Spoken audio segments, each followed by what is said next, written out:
کہ جو اشتہاری کا گرفتاری کا سٹیٹس بالکل مختلف ہے اور نواز شریف کا سٹیٹس اس سے بالکل مختلف ہے، جس پر وکیل امجد پرنس ملک نے عدالت کو بتایا کہ نواز شریف کی غیر موجودگی میں سزا سنائی گئی تھی، جس پر عدالت نے پھر ان سے پوچھا نواز شریف کب آ رہے ہیں؟ جواب ملا کہ 21 کو آ رہے ہیں، اور اس کے ساتھ ہی جو نیب کے وکیل تھے، جو پروسیکیوٹر تھے، وہ وہاں پر انہوں نے دیکھا تو انہوں نے کہا جناب میاں گل حسن اورنگزیب نے، انہوں نے کہا جناب پروسیکیوٹر صاحب آپ یہاں پہ کیسے؟ انہوں نے کہا جناب میں یہ بتانے آیا ہوں کہ نواز شریف کی وطن واپسی پر ہمیں کوئی اعتراض نہیں ہے، جس پر جو ہے نا دونوں بینچ کے دونوں معزز اراکین وہ حیران ہو گئے۔ انہوں نے کہا جناب آپ کو تو نوٹس ہی نہیں ہوئے تھے، آپ کو تو بلایا ہی نہیں گیا تھا، آپ کس چکر میں آ گئے ابھی؟ انہوں نے کہا جناب معاملہ تو ہم سے ہی وابستہ ہے۔ تو انہوں نے کہا کہ آپ نے کیا ہدایات لے لی ہیں؟ یہ نہ ہو کہ آج آپ کہیں گے ہمیں وطن واپسی پر کوئی اعتراض نہیں ہے، ہمیں ضمانت پر کوئی اعتراض نہیں ہے، ہمیں راداری ضمانت پر کوئی اعتراض نہیں ہے، ہمیں سزاؤں کی معطلی پر کوئی اعتراض نہیں ہے، اور کل آپ کہیں کہ اس معاملے کو دوبارہ فکس کیا جائے، آپ ابھی ہدایات لے لیں، اور اگر آپ کا رویہ ایسا ہے تو اس بات کی بھی ہدایت لے لیں کہ جو اپیل ہے کیا ہم اس کو ابھی ڈیسائیڈ کر دیں، کیونکہ اگر آپ نے آگے چل کے وہ اپیل ہی، وہ نواز شریف کی سزا کے خلاف جو آپ اپیل میں آئے ہیں، وہ اپیل ہی اگر آپ نے واپس لے لینی ہے تو آپ اپنے باس سے پتہ کریں کہ کیا وہ اس اپیل کی سماعت کے لیے راضی ہیں۔ آپ مجھے بتائیں کہ اس کے بعد پھر کیا رہ جاتی بات؟ کوئی رہ جاتی بات نہیں رہ جاتی۔ اور اس کے اوپر میرا یہ خیال ہے کہ میں نے آپ کو پہلے بتایا کہ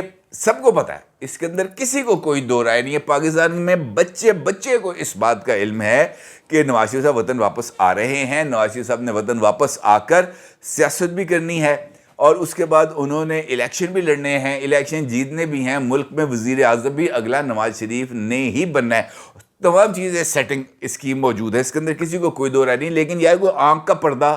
کوئی اس طرح کی کوئی چیز نہ، کوئی اولا رہنے دینا چاہیے نا۔ اگر وہ ہر ایک اولا اگر نکل جائے تو پھر کیا بندے کے پاس بچتا ہے؟ ککھ نہیں بچتا۔ اس پر غور کرنا چاہیے تھا مسلم لیگ نون کو۔ اب چونکہ اپیل کو ڈیسائیڈ کرنے کے لیے جو پروسیکیوٹر نیب تھے انہوں نے تو آگے سے کوئی بات نہیں کی، انہوں نے یہ کہا جناب اپیل کے بارے میں بعد میں بات کریں گے، جب وہ فکس ہوگی تبھی جو ہے وہ جو ہے ان سے اپنے میں نیب آفیسرز سے اس کے اوپر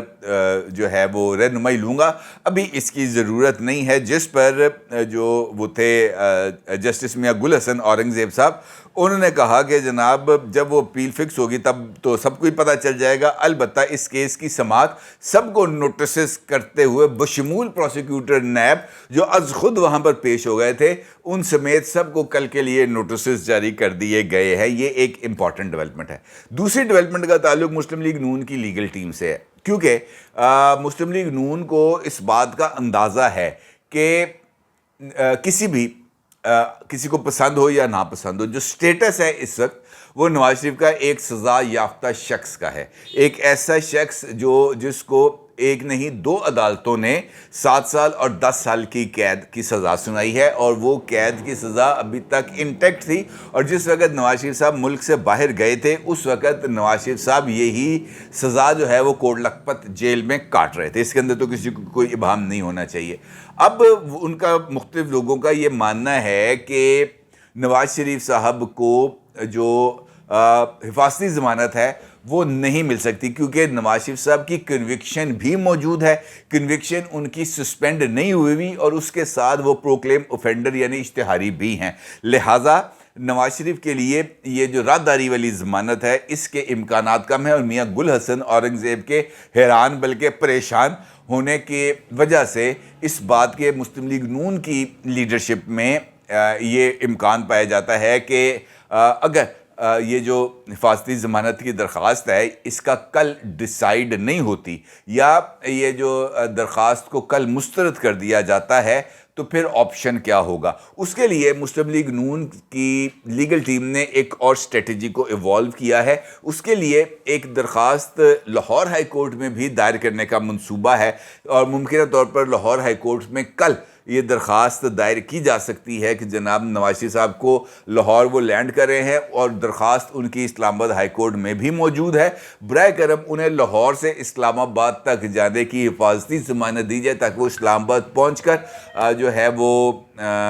اپنے آپ کو عدالت کے روبرو سرنڈر کر سکے۔ جبکہ ایک اور درخواست ہے جو تیار کر لی گئی ہے اور وہ سپریم کورٹ آف پاکستان کے لیے ہے، اور اسلام آباد ہائی کورٹ کے ممکنہ فیصلے کو فوری طور پر سپریم کورٹ آف پاکستان میں بھی چیلنج کیا جائے گا، اور اس کے لیے جو شارٹ نوٹس ہے وہ جیسے ہی آرڈر وصول ہوگا وہ اس کے ساتھ لگایا جائے گا اور emergency basis per supreme court of Pakistan سے رجوع کیا جائے گا۔ مسلم لیگ نون کا اس معاملے میں وہ تو کہتے ہیں جناب ہمیں تو کسی حوالے سے کوئی پریشانی نہیں ہے، میاں صاحب آ رہے ہیں تو میاں صاحب دے آنے مطلب ہے کہ میاں صاحب نے نعرے بجنے نے، اس کے اندر وہ کہتے ہیں جی ہمیں تو کوئی اس میں شک و شبہ نہیں ہے، اور وہ یہ کہتے ہیں کہ باقی یہ جو ہماری لیگل ٹیم ہے یہ جو کام کر رہی ہے یہ صرف ایک حفاظتی انتظامات کے طور پر ہے، ادروائز ہمیں اس بات کا یقین ہے کہ نواز شریف کی وطن واپسی کے لیے اسلام آباد ہائی کورٹ سے جو ان کو ریلیف ہے وہ مل جائے گا، اور نواز شریف دبئی سے اپنی چارٹرڈ فلائٹ سے سیدھا اسلام آباد لینڈ کریں گے، اسلام آباد ایئرپورٹ پر لینڈ کریں گے دوپہر 1 بجے۔ ان کا یہ پلان ہے کہ وہ اسلام آباد ایئرپورٹ پر لینڈ کریں گے۔ اسلام آباد ایئرپورٹ پر لینڈ کرتے ہی وہ سیدھا اسلام آباد ہائی کورٹ پہنچیں گے اور وہاں پر اپنے آپ کو سرنڈر کریں گے، اور اپنی یہ جو انٹرم بیل ہے اس میں تھوڑا سا ان کو اور ریلیف ملے گا تاکہ وہ لاہور آئیں، جلسے سے خطاب کریں، 1-2 دن یہاں پر ٹھہریں اور اس کے بعد یہیں سے کوٹ لکھپت منتقل ہو جائیں۔ ابھی تک کی یہ اطلاعات ہیں، البتہ جو میاں گل حسن اورنگزیب صاحب کا ٹیمپریچر ہے وہ کسی اور معاملے کی طرف ہی اشارہ کر رہا ہے، اور اگر وہ سچویشن ڈیولپ ہوتی ہے تو پھر سوال یہ ہے کہ وہ جلسے کی تیاری کا کیا ہوگا اور کیا نواز شریف صاحب وطن واپس آئیں گے، کیونکہ اگر کسی بھی معاملے پر ابہام کی کیفیت رہتی ہے تو پھر اس کے نتیجے میں جو حکومت ہے یعنی انوار اللہ کاکڑ صاحب کی، اور ان کو اپنا کوئی رول پلے کرنا پڑے گا، اور از خود انہیں نواز شریف کو یہ پروٹیکشن دینی پڑے گی کہ وہ نواز شریف کے گھر کو سب جیل قرار دیں، اور جیسے ہی نواز شریف صاحب آئیں ان کو گھر میں منتقل کر دیا جائے، اور وہیں سے نواز شریف صاحب ویڈیو لنک کے اوپر مینار پاکستان سے خطاب کریں۔ اس بات کے بھی کچھ امکانات پائے جاتے ہیں، لہٰذا یہ ابہام امکانی طور پر کل ہی دور ہوگا جب جو اسلام آباد ہائی کورٹ ہے اس کا فیصلہ آئے گا، اور ممکنہ طور پر 99.9% یہ جو فیصلہ ہے یہ میرا خیال ہے کہ نواز شریف کے حق میں ہی آئے گا، کیونکہ جتنی کھلی ڈلی چیزیں ہو رہی ہیں اس سے تو اب یہی لگتا ہے کہ اگر تو کسی کے پاس یہ اختیار ہوتا ہے کہ وہ براہ راست نواز شریف کو وزیر اعظم بنا دیتا تو شاید ہم اس الیکشن کی صعوبت سے بھی محفوظ رہ پاتے۔ اب رائے ضرور اظہار کیجیے گا۔ آپ کا بہت شکریہ، اللہ حافظ۔